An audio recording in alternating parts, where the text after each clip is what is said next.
He's like, yes, this is my interview. Expecting a few questions there. Absolutely. Like to steal the spotlight. Yeah, definitely. Okay, so let's begin. Hello. Hi, my name's Gemma.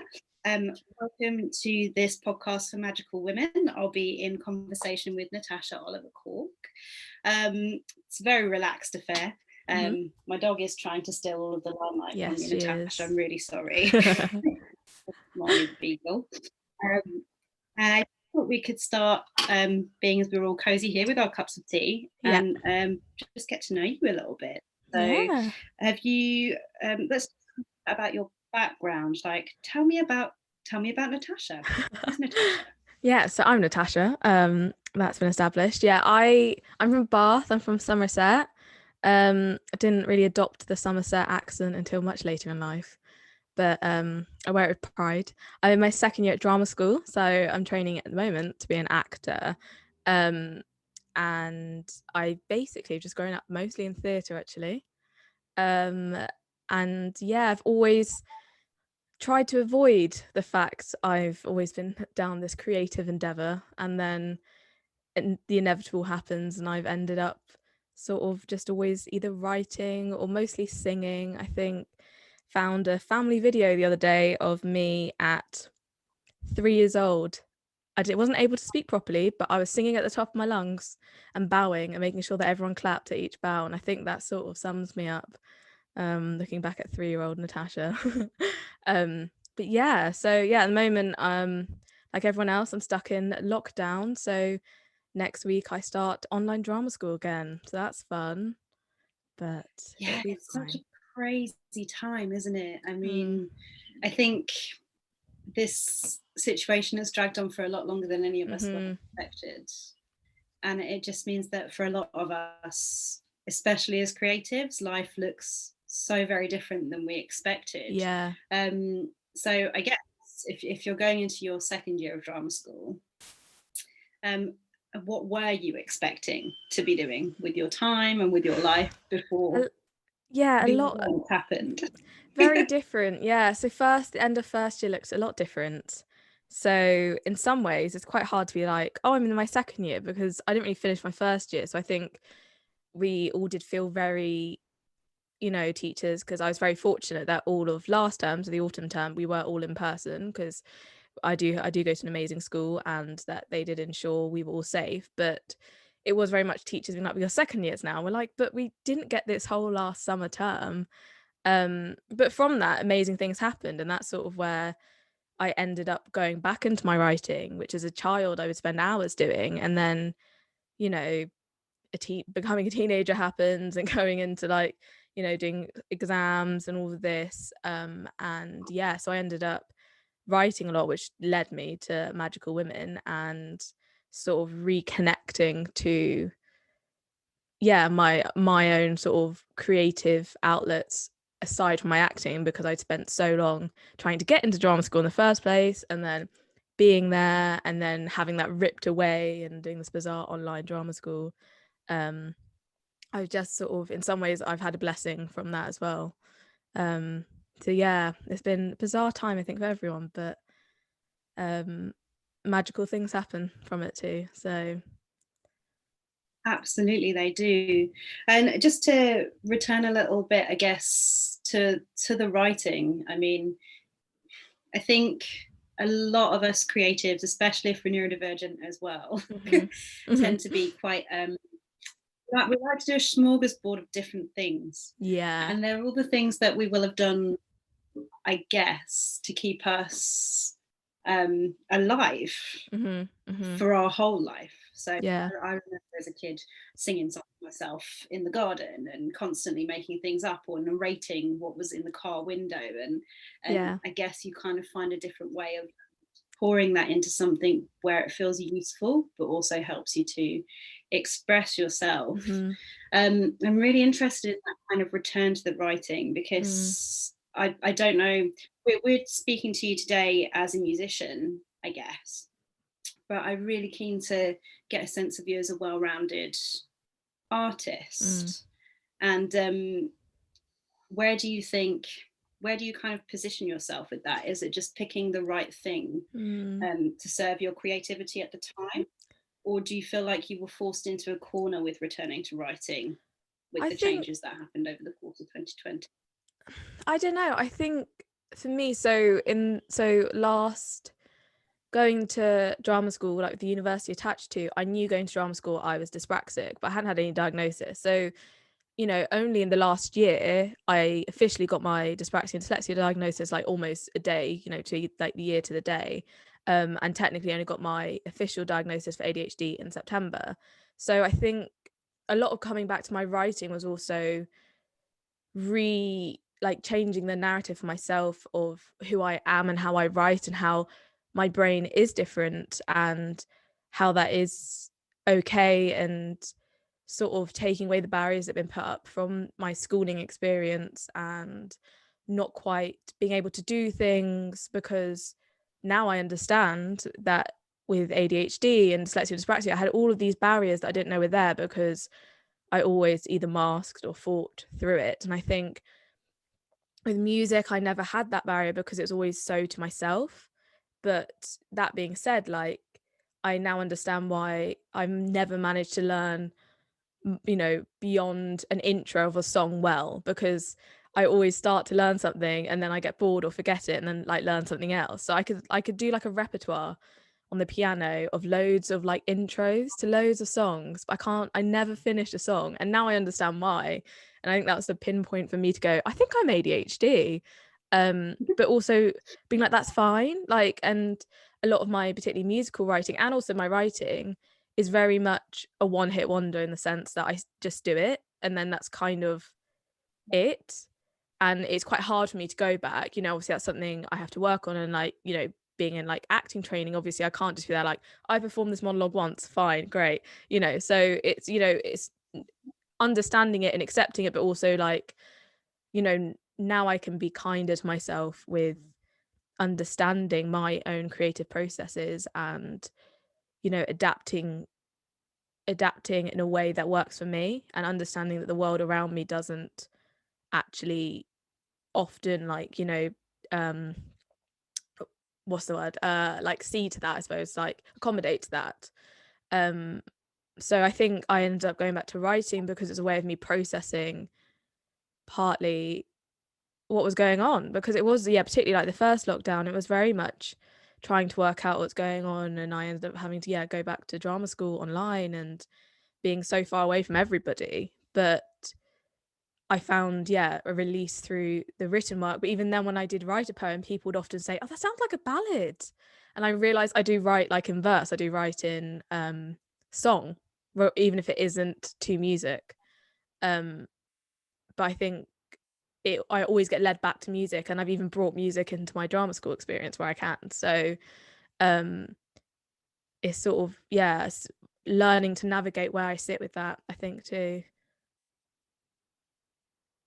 Yeah, so that, I mean, that brings up a few things for me. So there's three things there. One of them is whether or not having to being forced into this kind of digital environment has actually addressed any of your barriers better than potentially doing that in life.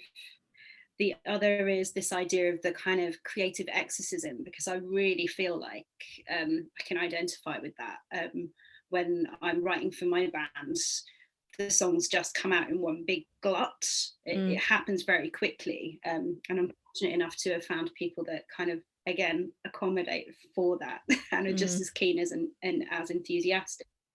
But I do think that that does lead to difficulties sometimes working with other people, because it's almost it is like a creative sort of exorcism. You have to get it out of your system. Yeah.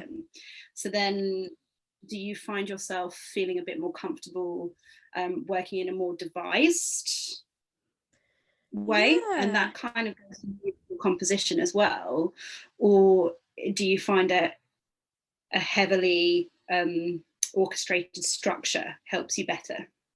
I think definitely devised. I think, yeah, no, definitely devised. I think I grew up going back sort of theatre, like I grew up doing a lot of devised work, as a child, and sort of, you know, sort of coming out of that. And I think I do struggle when it is very black and white, and trying to sort of, particularly I think, you know, particularly when it comes to art, nothing's wrong, nothing's right, but people still try and claim it is. And it's like, I think I struggle with, having, you've got to do this task like this. And I'm like, no, I need to have sort of some sort of way of working around it. And also understanding that I need that. And it's not sometimes if it is, you know, okay, you got to do something like this, and what, it's not bad to ask, oh, can I do something slightly different, just because that's will be better for me to express what you're asking. It'll be the same thing, but it might just be in a slightly different way. And I think, sort of looking at how, particularly this last year, how music's come back into my life in such a profound way, I suppose, and understand and exploring, like, how I think I definitely found my voice this year, well, 2020, which is like a weird year to, like, you know, find it, and I don't think many people will look back on 2020 fondly, but I think I had to have, you know, being so much time with yourself more so, and not having many external influences as much, because you can just close a laptop or whatever. It means that you have to address things, and I think a lot of people will definitely have found during this period that they have to, because you can't hide by going, you know, and doing things that distract you, because you are stuck with yourself. And I think I'm fortunate enough that I was already going through that it wasn't too much of a difficulty, more as like I was like, no, this is the time I can understand what I want to input and what I want to say, and that's okay. And with me, I think there's a wonderful song by Sarah Bareilles called Little Voice, and it's a really old song of hers, but she only recently released it. And there's like literally one line that which says, I sing what I can't say, and that's literally me. I think if I'm struggling, I genuinely would just sing it, and then that's my way of expressing. And I think, I think it's just sort of exploring that further. Yeah, I mean, I think it's so lovely to kind of, I mean, for me, I was there in the writing workshops that we were doing with Magical Women. So to have seen you build this confidence that has come through is really wonderful. And you've got such a kind of nurturing, inviting, open, and kind of generous turn to your musicality, that it's really nice to see you properly investing in that and in yourself. And I really hope that you continue to kind of take that time for introspection.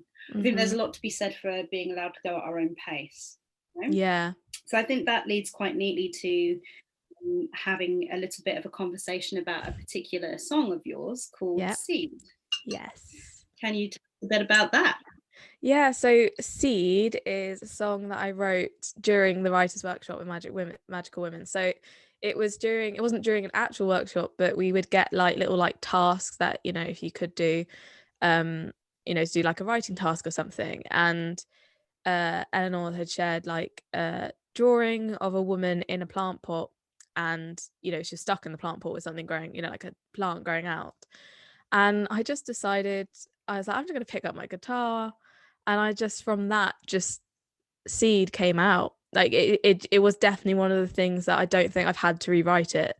I think it genuinely was I wrote it and I was like, okay. And then I decided in like our sharing week, because I hadn't shared it yet at all actually, that I then just like, oh, I'll do a couple poems. I'm just going to do a song. Just being like, yeah, I wrote this song. And then shared it. But a lot of it, I think I really identified with that, you know, artwork of being quite stuck and being, you know, I think as a young woman and a young, you know, neurodivergent woman, and like also only discovering that and having to look back on my childhood and understanding things that I now can go, oh my goodness, I wasn't a difficult child. I wasn't a bad child. I wasn't, you know, there was nothing wrong with me. I was just different. And it was the people around me that didn't support that or look after that well, that caused me to think that was a bad thing. And being able to sort of, you know, taking very like a specific step of like, no, I'm going to grow into who I am, rather than, you know, conform to what I've been told or what I've understood the world to be. And I think Seed was very much sort of growing from that understanding of seeing that sort of thing, being like, just look up, like you've got everything you need. And that's when you know, if you find the right people, if you find, but a lot of just from yourself as well. And I think self-confidence is a huge you know, factor of the song, because I think particularly as neurodivergent women, we, in just women in general anyway, we definitely do have it bashed out of us through, you know, from young childhood. And I think you do kind of sometimes need to tell yourself that you've got is right there, and you're just looking in the wrong direction. And I think it was something I needed to tell myself, and I'm glad that it's being shared on to others as well. Yeah, and also you deserve to take that space. You deserve to be allowed to blossom. And I think it's definitely something that the project has done for quite a few of our participants. So I know that's something that Eleanor, the lead artist, takes a great deal of pride in. But even I've had a few kind of had quite a malleable position within the project, and even just being present as a support worker, watching how people blossomed through that process was really joyful. Yeah, and I think I think it's very important to have this space as well, because it isn't, you know, a space. I'm very lucky that in some ways my first, you know, writers group experience has been with Magical Women, because to most people's, you know, reflections on it was that it was so different to any of the other groups they've done, because of being led by neurotypical and very like sort of goal focused, and sort of that sort of, you know, you're going to reach this to write this specific thing, when that's not at all. It's about, you know, more journeying and, you know, developing and exploring, rather than like you're trying to write a play or you're trying to write a book. You know, it's just because from exploring, and it doesn't have to be a finished product. And I think neurodivergent people are very incredible at playing around and discovering new interesting things, rather than, you know, getting stuck. And I think it was amazing to be in that environment. I think there's that kind of openness to thinking sort of sideways and upside down and around things, because we've had to. And there's this kind of sort of living in your imagination that I guess as we were growing, we quite often would get told to stop doing, or that wasn't where we should be. Like, focus, stop getting distracted, stop like giving your energy to things you're not doing. Whereas actually sometimes giving energy to those things and just allowing for that really helps us actually focus on the task we're supposed to be doing.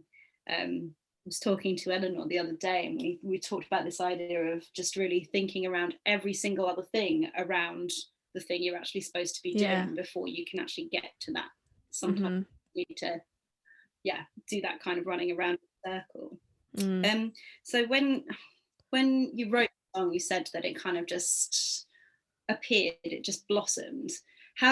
What's the actual framework for kind of recording that? Because quite often when I'm walking down the street, I need to get into a better framework of actually taking notice of what I'm doing, because we're always creating kind of. But when those things sort of just come, quite often I don't have anything handy to record it, or so how do you allow that for yourself? I made sure that I sat down and record. So I do tend to just pick up my guitar and just record things, and because otherwise because once it's out, it is gone. And I've had many a moment when, you know, I haven't tried to record it because I won't write it down. I've got so many songs that I just haven't written down. I'm like, I need to write these down. And I make sure, because I think if someone did get my phone and looked at like the amount of like voice memos I have and stuff, they would be, you know, overwhelmed. There's stuff in there that I remember, you know, I'll find years later and go, oh, that's quite a nice tune or something like that. But I do have to make a point of being like, okay, and you're playing this chord and then that chord and then this chord, and then I'll record, because sometimes I'll listen back and be like, I have no idea. I don't know where I'm going to find this again. But yeah, so that's the way I sort of recorded it down. And then I think I then did write it down because of obviously doing the then coming, to the workshop that week. But I don't think I shared it actually then. So yeah, that's literally the only way I keep record really, is just voice memos. But then I do really struggle at then going, okay, I need to actually properly record this. So that's probably my biggest barrier, I find. I think is actually like, oh, I've got so much music, or they're like only like a minute long, and I'm like, but also it's going, songs don't have to be 3 minutes to be a song. And because I did get to write like a lot of music for a scene study I did last term, which was Brecht, and it was really nice to have that outlet and bring it into what I was studying and stuff like this. But also having it already have the like words written, that's quite nice. Just being like, I can just do the melody. But that being said, obviously all my music I'd say is mostly word, like like narratively led. So I think it was a good experience to push me out of my comfort, to ensure that I was exploring more of like different sounds, I suppose, and melodies. Yeah, I mean, it sounds like sort of having that anchor of the workshop as well, because I do this, like my voice memos on my phone are ridiculous. And actually, it's only really been in the last year, again, 2020, where I've been focusing back in on my own practice, that I've sort of been digging through and using, because I collect sounds as well. It isn't just the stuff that I'm doing. I collect the sound of the sea, or if a gravel sounds nice on the foot, I will be like, oh, I have to get that crunchiness. So I had to give myself specific things to pour that input into so that I can actually organize it. Otherwise, all of my devices are always full. Yeah. Oh so my god. I guess it's ridiculous. So full. So many things. Oh god. But I probably do without these things though. Like this is literally, if I didn't have this, I know, it's my most useful tool as an artist. Yeah, no, my iPhone did break, so I've got a new one, but it was the audio that stopped working, and I was like, this is a disaster. I was like, this is dreadful. But I've got a new one, so it works now. But I was like, oh my god, I need my audio. Like, have you transported everything across? Because one of my things is that I've got an old iPhone that has still got loads of old information on it, and I haven't transported it across. I'm just like, oh, I'll just plug that one in for when I need these things. And it is ridiculous. Like, oh my god, if the someone could just step in and help. Yeah, the iCloud is my savior, but I've had to twice like up like the space, like how much space it has. I have to pay a little bit extra to get a bit more space, because it did get to that point where I said like, it's not backing it up because I don't have enough space, so I'm gonna have to pay that like £1.40 a month or something. I was like, it's fine, it's worth it, just because I just don't have the executive function to actually delete things and go through and like sit and do things like admin-y, like in that sense. So but now I've got an iPad, so I can do both, which is helpful. So I was like, this is for my future. I'm investing in this as like an actor as well, for like when I do voiceovers and stuff.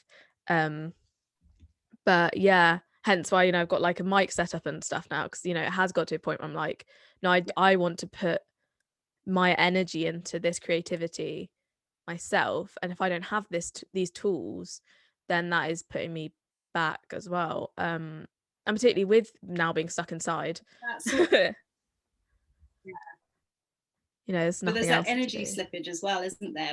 Quite often, compared to neurotypical peers, we want to work at a particular pace. And like I work on a system of boom and bust. I just do. And I kind of need to be in an environment where people will understand that about me enough, but also understand how exhausting it is for other people to kind of have to keep running to catch up with me. And then not crash. Really sustain the pace. So having these things that you've invested in that allow you to be in control of that for yourself, to go at your to be in control of your Very Brechtian, you own the means of production. Yeah. It's very good. No, it's funny you say boom and bust, So because yeah, I'm the same, absolutely the same. Like, I think even before I was neurodivergent, I think I had some form of therapy, and she explained boom and bust to me, because I'm such a I'm gonna go, I'm gonna go, I'm gonna go, and then I'm crashing. And it's like understanding that and being like, okay, it's not great, but also it's not also a bad thing if that's how you work as well. In a way, like, because it's you do have those bursts of energies and hyper focus and like just being like so passionate about things which a lot of people just don't have. um but it's also, yeah, no, learning to not let other people dim your light because they don't have that same energy or that same experience of things, yeah, you know. So it's a gift as well. and I think just again, like being in control of it, your own creativity and having confidence in that is so useful, because it allows people, quite often the problem is that people will take advantage of us because we can get an awful lot done in a short period Yeah, of time. But then they yeah. always expect you to be working at that level, and people will keep passing things on to you because you can do them, but Yeah, ultimately they will give you so much to do that yeah, you kind of end up collapsing in on yourself. yes. But still saying thank you. Why do Yeah. we do that? But thank you I for guess this that kind of opportunity. I guess that kind of exhaustion, that kind of leads quite neatly onto another one of the songs that we wanted to be talking about. This the Everything Will Be Okay. Yeah. I think there's a weariness in it, but that sense of reassurance. I don't know if you want to explain a bit more about how that song came about, what it means to you, what Yeah. the themes are in it. Yeah, so that song came from, I think, as you said, like I definitely have quite a big nurturing um sort of presence in my music, because often, you know, I've got songs even that I wrote from when I was 13, like when, you know, a friend was going through something, and it's like trying to put into words what you want to be there for them. And I think this song also came from that experience of a very good friend of mine, and that their partner was very unwell but on the other side of the country, and they couldn't get to them, and there's nothing you can do. And it was a situation where we didn't know the outcome, you know, and it was my way of wanting to, you know, process for myself, but also as a way of like reaching out to my friend to be there, like, you know, everything will be okay, we don't, you know, it's all impossible right now, but there's all, I'm always here, or, you know, it will be fine. And I think a lot of my music can sort of lead to that sort of things. And I think as a person, I have quite a strong maternal streak, and very like, you know, yeah, nurturing and caring. So that song is definitely from, it is, yeah, a very sort of sensitive song, even though you know, it has like a bounce to it, you know, it's quite not cheery, but you know, it's calm and happy. And even though underneath it is quite, the meaning of it and what you're trying to say is, you know, a very human condition, and a very sort of heartbreaking as well, because it is, you know, particularly now in this period of just not being able to see your family and friends properly. And I think, yeah, it came from that, and maybe a way of me reaching out too, because, you know, we've all been through, you know, grief and loss, particularly in 2020, and I'm sure there's much more ahead for all of us. So I think it's a reminder for that. I think that whole idea as well of having just talked about the kind of boom and bust and taking things like taking too much on board as well. I don't know if you find this, I kind of think you might identify with this, that I can be completely like hanging out of my ass, so tired, absolutely at the end of all of my expensive energy. But the minute somebody I care about has a problem, I'm Yeah. like, here. Yeah. And somehow you can dig down and find something in yourself. And I do think that kind of generosity of spirit, that kind of wealth of love, and again, maybe I don't, it's probably not just a neurodivergent thing, but that kind of leap of imagination that allows you to empathize with someone so much you can fill yourself up again. But Yeah. so rarely do we ever turn that in on ourselves. Yeah. Yes. One of my biggest notes from last term from people like at like teachers and stuff at school was to stop looking after other people. So I think neurodivergent, I think also, at least in my experiences, I think I grew up thinking because I had such strong emotions, I'd react to things that I was quite self-involved or selfish. And I think in some ways you counteract that, even though obviously being very like empathetic and stuff, that it can be, you go out of your way for others to a point that is, you suffer from it because you don't know the barriers and you don't know when you need to step, and not giving yourself the same kind of love and the same kind of care that you do reach out and give to others like constantly. And I think, particularly at sort of, in my early 20s and sort of navigating everything at the moment, like it's learning where that line is for me, because I'm still struggling at it. And and I think it's very common with sort of neurodivergent, we have such a lease for life and such a love of life, and we want to share that with others, and we want to be with and work with others. And it can be hard to accept either people don't have that same type of enthusiasm or love of life or outlook on life, and also you can't take care of everyone, because a lot of the time you might suffer from that. Yeah, and when you feel things so deeply, it's very expensive. But I mean, this kind of relationship with empathy, I've quite often wondered as well whether we can be so good at that because of the masking as well, because we've had to put ourselves in other people's positions and be really curious and kind of learn the way that things are supposed to be done. And I think this is something that's very unique to neurodivergent women, especially. Not to say that something that neurodivergents across the board do, but as girls, we're so eager to fit in and to try and learn how to do things right. We're expected to behave in a certain way.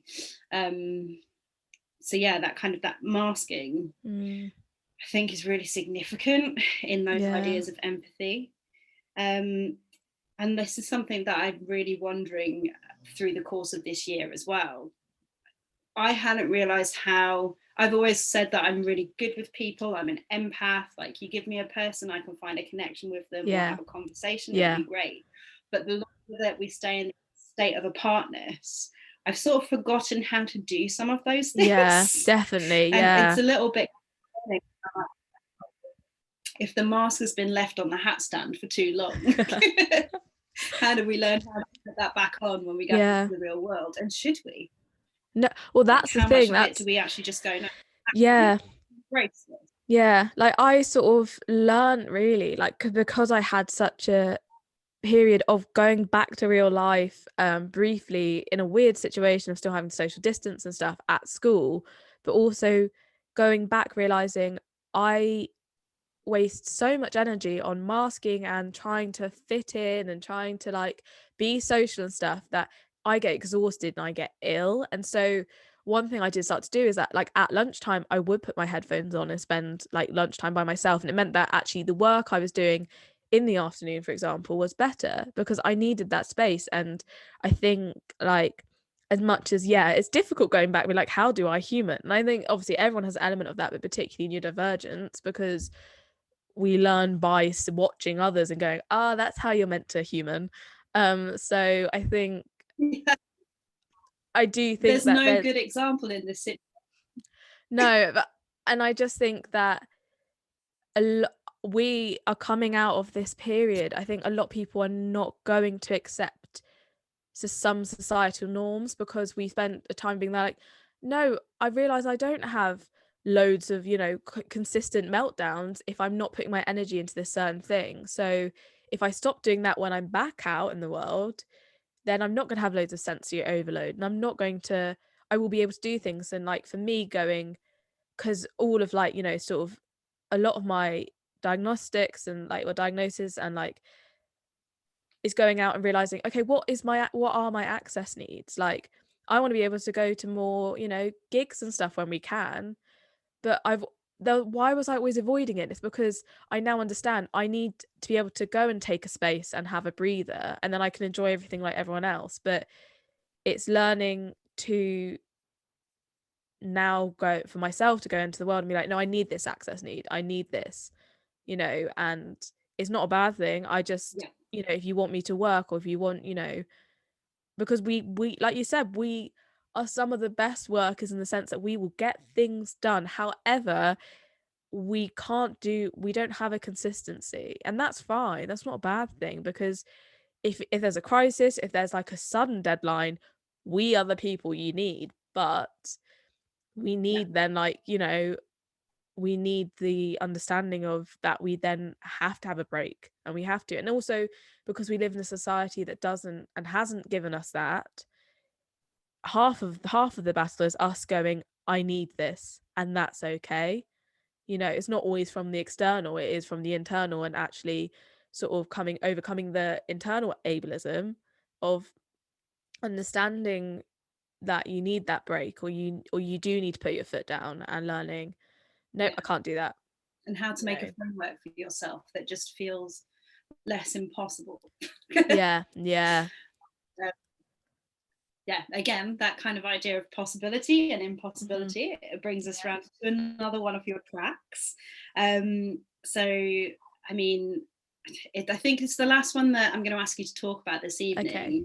So it would be great to hear a bit about where it came from, the concepts within the song, but also now we've had a chat about a few of your pieces, the kind of themes that you find running through your work as well. It'd be nice to hear about that from you. Yeah. Which song is it? Which song Impossible. do you want me to speak? Impossible is the same song as Everything Will Be Okay. Sorry. No, that's all right. Then I'm happy for you to talk about whichever of the songs that you find. I mean, if you can talk about everything that you sent us. Sorry. Yeah. No, that's all right. I try to make them neat, but sometimes in trying to make things neat, I lose bits. No, that's all right. What have I said? What did I say? I sent No Net, which is like early lockdown days, and then there was, what was the other song I sent? Oh, Trepidation's quite an old song that I wrote, which I think sort of fits more with themes of like that sort of early understanding of, I think, my mental health, really, actually. So that's prior to understanding that I had ADHD, but it was a lot about speaking to that sort of voice in your head. I mean, like, okay, they're telling me this, and I know it's coming, and I know I can't trust that voice, but it's going to be said, and it's going to affect me anyway. And I think a lot of my and that kind of head and your gut feeling, I guess. Yeah, and it's just it was very much sort of, I think, creating a conversation between myself and that other side of myself, which I think when I wrote it, because it's a few years old now, I think a couple years old, that at that point I was very much starting to come to terms and trying to take control of what felt was overpowering me. And I think now I'm definitely at a point where I'm kind of having these conversations like it is, like music that is completely different. But I think it's a very sort of powerful way of just being like, understanding that sometimes, you do emotionally react to things without having any control over it. And yes, a lot of things don't. I think particularly I struggle. I don't have much logic within me, I think. And I think a way of me trying to understand that is to try and have a conversation with the impulses, I suppose, or the emotions I have. So within a song like Trepidations, just that sort of like, I'm just waiting again for something to happen, and I don't, there's that part of me that seems to always win, and I just have to accept that. But I think I'm now at a point where I definitely am not that. But then that part of me, like, now I have got my diagnosis, so it's a completely different sort of way of understanding my mental health, and not understanding it in a way of like just anxiety and depression, but understanding anxiety and depression as a result of undiagnosed ADHD. Yeah, and it not being the root problem in and of itself. So if you're looking at that journey between trepidation and no net as well, Yeah. like Yeah. what's the biggest kind of shift that you can see between your attitudes in those two songs? I think trepidation is very much stuck in a very like internalized mindset, and I think, and a way of being like, you know, stuck in old habits and things like this. And I think no net is literally, because it's referring to Jane Eyre, and it comes from the quote of, you know, no net ensnares me, and it's very much literally being there like, you know, we are like, because it is referencing sort of, it came from hearing the first claps of, you know, Thursday nights back in, God, when did that start? What, April must have been, like March, I don't know. And hearing the first claps, and I was on my own in my house at that period, because my mum was in Devon because my great aunt died. She was dealing with that, and I have no idea where my brother was, but it was quite, yeah, a tricky time. And hearing humans outside, and I'd forgotten about it because ADHD, and being like, why is there noise? You know, it's been really quiet. And I think it was a way of just being like, oh no, but we are going to be back, and we have to make the decision to open the cage. Yes, we are technically stuck in a cage, but there's a reason we are, and we've got to be kind. And I think the difference is of that way of wallowing in it, and like finding, like, in some ways that neurodivergent people have, is a very special way of creating a world. And like as a child, I'd, you know, spend hours creating worlds and escaping, you know, whatever situation I was in, you know. And I think it's rediscovering that, and I think now my music reflects more of that mindset. And yeah, I think it really does have that kind of, I mean, again, we're using the word nurturing, but that whole kind of, that capturing of a moment as well. No net. I remember hearing that and just feeling really quite tearful, actually, the Christmas cover, and it was a really lovely moment. Yeah. And I think that idea of just being allowed to really sit in ourselves, and I think, again, neurodivergent women especially, but neurodivergent minds are able to kind of capture that sense of grief. I think there are some things that we grieve for from having felt so different for most of our lives. Yeah. Actually, we're quite, especially with our creativity now, I think we're going to be quite valuable moving forward, and offering that kind of, you know, sponge where we can support those ideas of grief, it really taking the same kind of toll, I guess, as it might take on a neurotypical mind. Because I think we tend to embrace it 100%. a bit more realistically and a bit more hopefully, I guess. I those think, ideas of kind of grief and loss, because they're foundational, we're so used to them. And I think, we have a very, like, there's a lot of grief for like the child, I think, within neurodivergence, particularly if you have such late diagnosis. And I think obviously particularly in women we do. So there's a lot of grief of being like, oh, I could have done that, because, you know, in some ways, if I hadn't been so, you know, intelligent in ways, and we are very intelligent as neurodivergents because we can mask really well all the time. If I hadn't been so intelligent, I would have got the help, I would have got, you know, and I could have done this. But it's like, I think because we experience so much of that what if, or, you know, that yes, we embrace that emotion. I think also because we feel so deeply, we're so used to feeling such intense emotions, that it's not scary as much. Like, it's not as much of a, not an issue, but it's not as whole encompassing, because we've literally been navigating that our whole lives. Because, you know, I'm honestly the type of person, I think, you know, people in my lives is, you know, out, you know, more recent people in my life starting to, you know, understand, she's crying, but honestly, leave her for 5 minutes and I will be fine. Because you know, it's quite a healthy way of dealing with emotions, of being able to just, you know, it physically takes over. And I think that's why we're so creative, because we feel it. Like, it's not a part of our brain, it's a part of us, and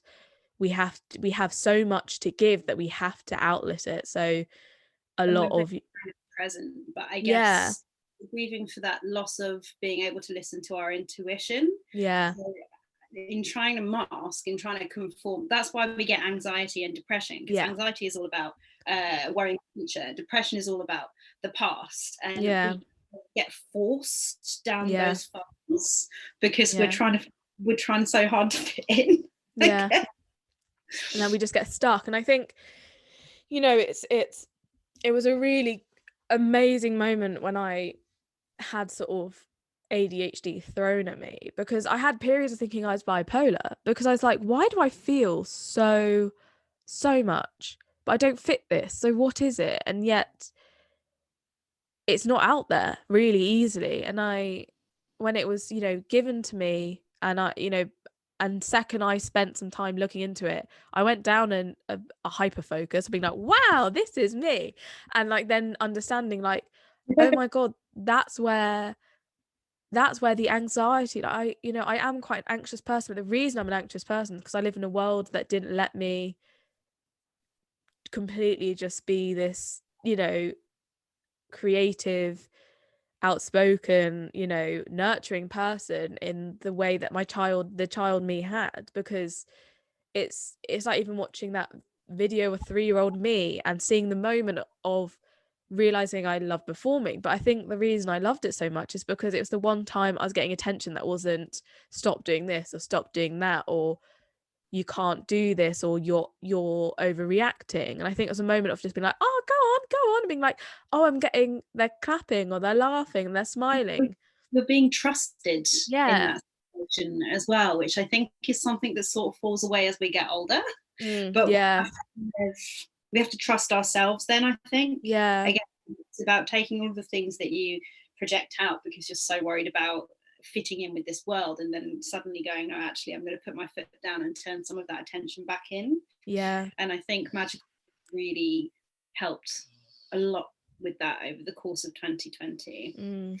Definitely. So there's just a couple of things. I'm very aware of the time now, That's right. and really enjoying talking. So I'm Yeah. sure we could run well over if we needed.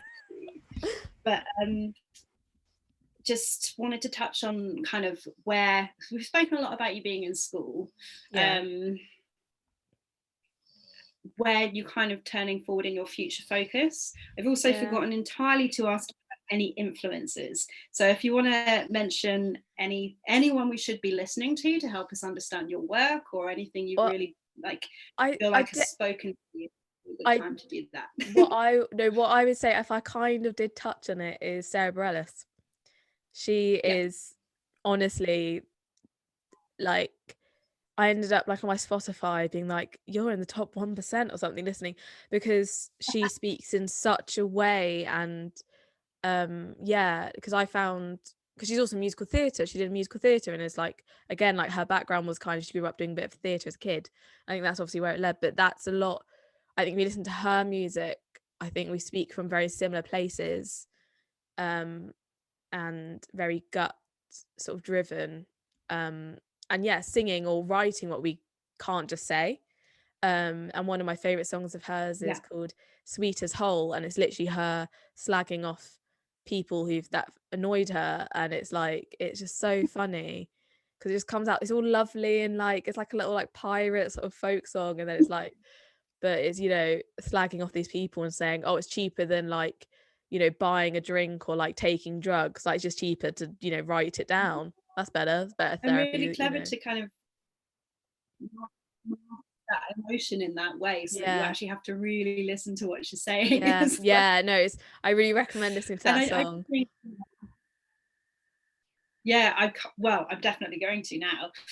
But that idea of being in the top 1% of listeners as well, like I think we do sort of latch onto people, and then when Oh, something speaks to 100%. us, it really speaks to us. Yeah. Get the sense that that's happened already with the work that you've presented, and I really hope moving forward that, especially as we kind of celebrate part of your work with the Inverlook Festival that we're moving into with Magical Women, that you get kind of more of a following. I think, you know, you're right for a following in the future. But I guess what else, like if you protect your brain, stop living in the present for a second. I know it's hard for us, but then project your brain a little bit forward.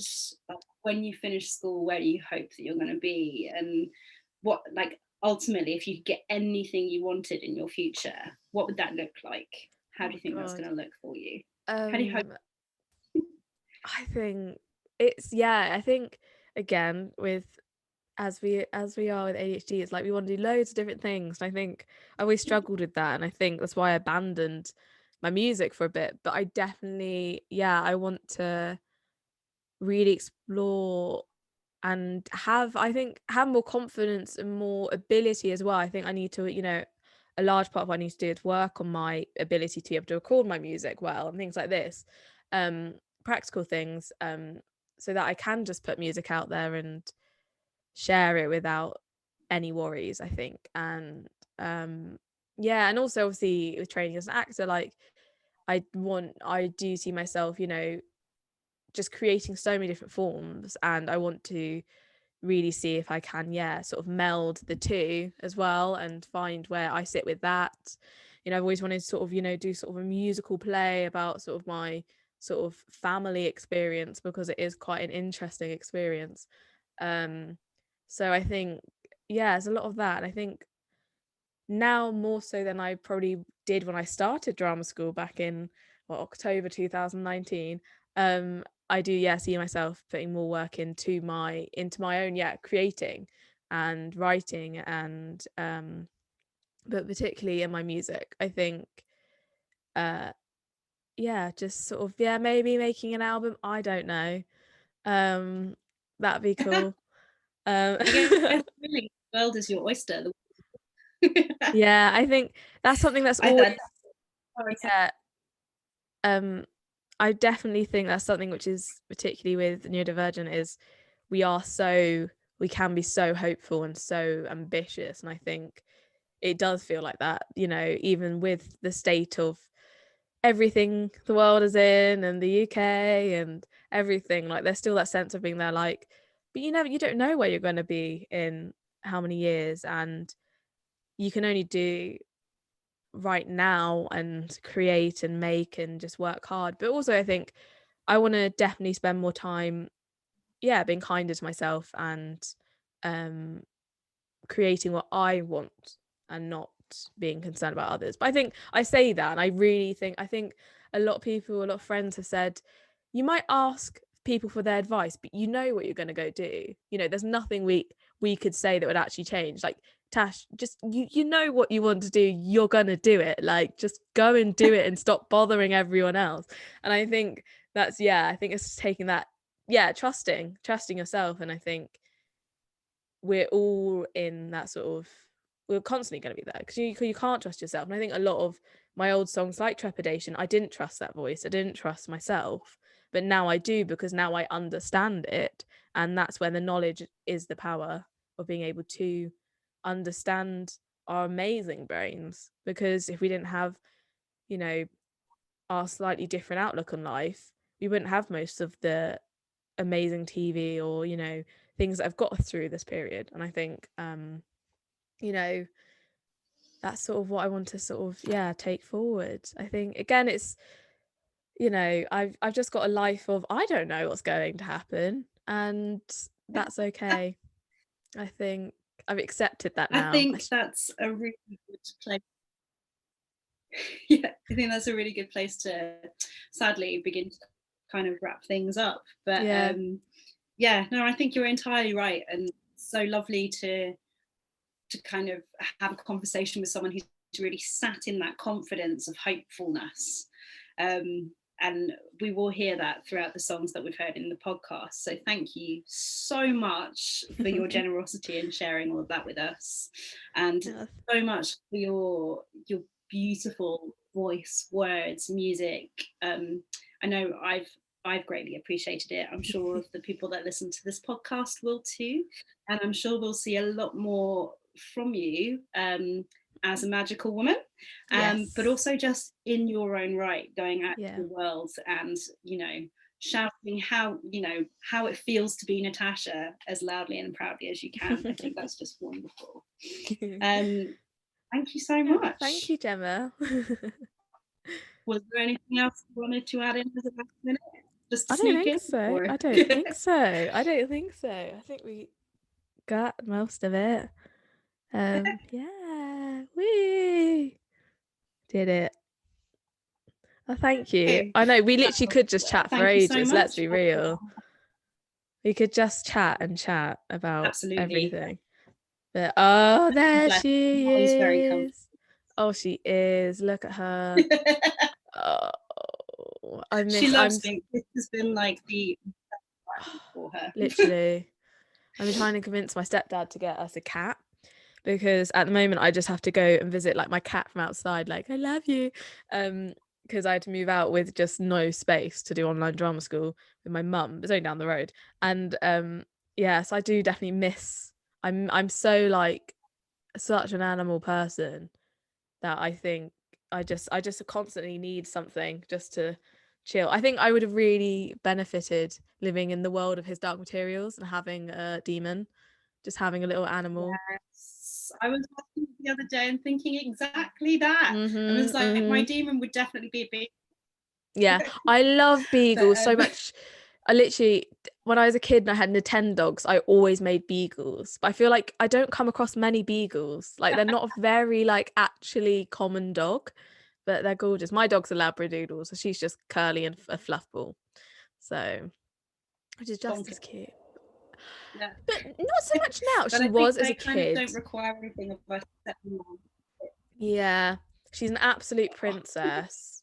Honestly, she is. She learnt from the cats to drink out of like water, you know, like when you leave a water on the side and the cat like comes and drinks out of it, you're like, stop it. Well, she learnt that from the cats. So now she like sits and like watches you drink, and like you're just there like, right, and then she's like, she's like, oh my god, just drink from your bowl, dog. It's right there. But no, I miss animals. The neighbours across have got puppy. Oh, I'm obsessed. So cute. I love dogs. I love animals. Dog jealousy is a real thing. It's a real thing. Mm-hmm. Well, you're welcome to come have another cup of tea over Zoom and borrow Molly's something anytime. Molly. How old is Molly? She is nearly 8. Oh, well, Bonnie's almost Bonnie's 8 in April. So very similar age doggies. Totally. Mm-hmm. No, we will get all of your socials from you. Yes. I'll get Eleanor to put them on a title. Yeah, I need to. Yeah, I've got to that point where. Yeah, well, I've got nothing to do. But I need to. I'm in the process of like I need to create a website. It's got to that point that I'm like I need to create a website, and I'm just like but I'm starting it. I'm getting there because I'm just like I can't remember who someone in the Christmas Coven was like, oh, follow Tash on Instagram, and it's there like I don't have Instagram. I'm like, oh yeah, that's yeah. Most people don't have it. So yeah. So I think the really simple ones Wix, and that's been nice and easy, and I can operate, and it looks fancy. But ultimately, what you really need is like a title card and some links to some of your fabulous songs. And so Wix is the one that everyone's recommended. So so I'm gonna create a Wix. Easy. Yeah, and just need to add a few photos, a bit of and then eventually I'll just have to add on like I'm gonna just have like loads of different things, acting, this, that, this. But I also worked out I can link my little page on Magical Women on the website, and I was like, oh, people click on that and it's like, oh, Magical Women, what is this? So yeah, I think it took me ages to figure out, and I'm going through a process of mentoring with my local theatre at the moment, that I'm a visual storyteller, and that encompasses the music, it encompasses the soundscapes, the installations, and the kind of theatre work as well. So I mean, there will be, I'd probably still put that in like 3 different titles whenever I do an email, but yeah there will be yeah something you hit upon that feels right. But yeah it's only by that process, which we all find very difficult, of sort of having to order yourself into the yeah little boxes for I the know. online world, that Yeah, actually that people. might help you find some clarity. So Yeah, it's difficult because I'm like, where yeah. I do everything. Like, what do I do? I'm like, I do. So yeah, so just sort of like breaking it down. Obviously, like for example, particularly with acting right now, because I'm in second year drama school, I don't really have anything to show from it that's not from like 4 years ago or like a few years back. So that's going to be a bit blank for the moment. But I'm like, I need to do it just so people, yeah, it can be like one place that everyone could go to, and then find out and get in contact and stuff. Or how, with any of the practical projects you have to do, like how there's going to be this weird couple of years where all of those final projects sort of look like, how do you differentiate yourself as groups of people making theatre if everyone's having to do it through Zoom? It's I think it's going to be quite an exciting time. I know. Well, I've got my American study this term and it's now all online. I'm like, great, right. So gonna have to perfect my American accent via Zoom. Can't wait, guys. Everyone sit down. Because I've learned that because of my dyspraxia mostly, I struggle with sounds and like, so I had a really good conversation with my accent teacher to be there. Like, I didn't speak until I was 5. So I did speak, but it was my complete own language. And I made sure everyone heard it, because like watching that video of me at 3, I am singing at the top. I'm given a mic, I throw it down, so I'm like, you're gonna hear me anyway. And I'm like, that is like me in a nutshell, even at 22. But she was like, but because you struggled with that and stuff, but you probably have a better, like a really big source of sound because of that. And I was like, oh, I suppose that does make sense. Because I'm a very like, my voice is very soprano, but my speaking voice is actually quite low. And it's like finding that as well. But yeah, no, so it's like, she's like, kind of ignore how I'm going to teach you and just learn it how you can learn it. And I was like, okay. But yeah, accents is hard I when was never any good at accent when I was doing my drama degree. I'm still rubbish at them. I have to like sit in a place for enough time. But then I do notice, again, maybe this is masking, but when I speak to my best friend who's from Cork in Ireland, I begin to absorb some of her intonation and some of the kind of melody of that accent. It's really, really tricky. But then when I'm forced to do it, when I have to think about it too much, no chance. This is why I'm a performance artist and not an actor. Yeah, well, I know. I think I'm also hard on myself. I think it's that slight perfectionism of being like, it's not perfect, so it's rubbish. But also because some people just can pick it up. Some people are just amazing, like impressionists, and can just do it. And I never was that. So I've come out of like, I went to drama school and I came back more Somerset than I left, because I think a part of me was there like, I'm from Somerset, yeah, I can do this accent, no one else can do it, right, I'm from there, that's where I'm from. And when my accent's not, because I've got to decide what is my natural accent, and I'm like, what is my natural accent? I don't know, because it's a mix of so many things, like, and that may be something that you live with for the rest of your life. It's definitely like a thing I've had left with me very often. But I guess maybe that's why it's so important to celebrate your own voice in all of its whatever it is.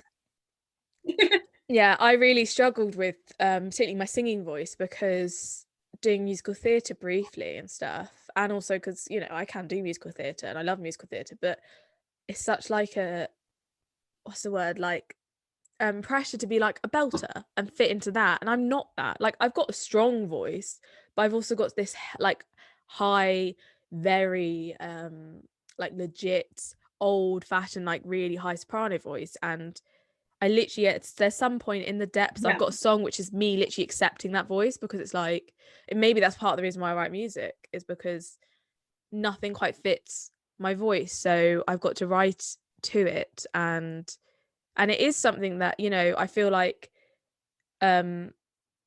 I'm basically the ABBA song. Like everyone listens when I start to sing. I sang before I talked. I danced before I walked, like literally. And it's like, it's sort of finding that for myself, I think, is what happened really with all of that. But yeah, no, because I definitely allowing that struggle with that. vulnerability is that kind of voice isn't a vulnerable voice. When you start edging back into kind of the folky end of things, which I mean, I guess your voice does when you say that kind of old-fashioned kind of soprano, it definitely that kind of really melodic, hyper vulnerable and hyper honest, more kind of folky frame, I guess. But there is a place for that. Again, Brecht would have been brilliant, and I'd be delighted to hear at some point in the future some of the stuff that you wrote for that. I mean, I do have, it's a fit.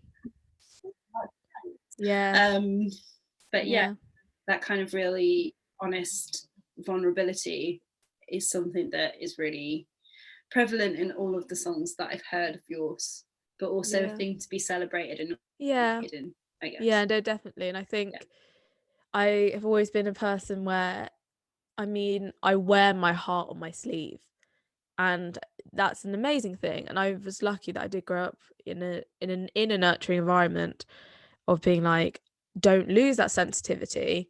But that's made me vulnerable, and it is really vulnerable because a lot of people aren't. And you still spend a lot of your lives trying to mask that, trying to be there like, I can't be too sensitive, I can't be this. So it's having to like refine sometimes that sensitivity, because you can numb yourself from experiences that tell you can't be like that. So I think no, definitely. And I think partly finding my voice is a way of like accepting the vulnerability and embracing it, rather than masking it or hiding it or trying to adapt and change. I'm an actor, that's like, that's what you do, but so much of the training is literally having to break down yourself to understand yourself in order to understand everyone else. And I think it's hard, but obviously it's important for creative people like us, but also just a way of sort of being able to understand yourself to go out in the world and live a more healthy life and look after yourself better. I think that's been one of the biggest kind of misinterpretations actually with a lot of actor training, because what it's inviting you to do on the surface, if you're thinking about it in a very simplistic way, is break yourself down like that. But I mean, this is why Stanislavski wrote a second part of his method, because he realized that wasn't in and of itself enough. And actually, if you take it too seriously, it can be quite damaging to yourself, because what people enjoy in you as a performer is that integrity and that presence. And actually, your presence is just having looked honestly enough at yourself through those methodologies of sort of breaking down, rebuilding, and being really honest, that you can just bring that facet of yourself that the director wants, or that you want to present, if it's up to you, to the table. And that's the thing that people go, I want to see that, I want to watch that. So and it's definitely, you can only like, it's like if you're painting, you have your paper, and it's literally the same. Like, you are like the canvas, you are literally, you can only work on yourself, like from that, because yes, you might not have that specific life experience, but you've got something where you felt the same, or you can navigate that in a way that comes from your own experiences. But so it's hard, but it's hard, and it's great at the same time. And I think it's something that's quite interesting that I have branched out, so like not obviously that far away from it, but finding that for myself is such, like, having found Magical Women is like honestly probably the biggest gift I could have given myself, to send in that, like, oh yeah, I'll do it, classic ADHD, oh yeah, impulsive, I'll just send, I'll just do this thing, that's fine, got all the time in the world, obviously. But it's, I've so much come from it that I'm like, God, can you imagine if I just didn't send in that one application? Like, it's just mad. Oh, we'd have been bereft. You wouldn't have known. You'd been like, there's something missing. What is it? It's like, it's a big like Natasha Tash hole. We would have known. Okay. Yeah. I really have I'll to let you feed go. my teenager. Yeah. So Yes. as much as it pains me to go, and I'd love to talk to you for the rest of the evening. But yeah, go feed you. I'm not sure. So much again. That's all right. Yeah. So lovely to see you. And Molly. I'll hopefully see you soonish. Yeah. Yeah. Bye bye, Molly. She's like, no, just let me snooze. Bye. She's like, leave me alone. Yeah. All right, we'll speak soon. Thank you so much. That's it. Have a lovely Bye. evening. Yeah, you too. Bye. Bye.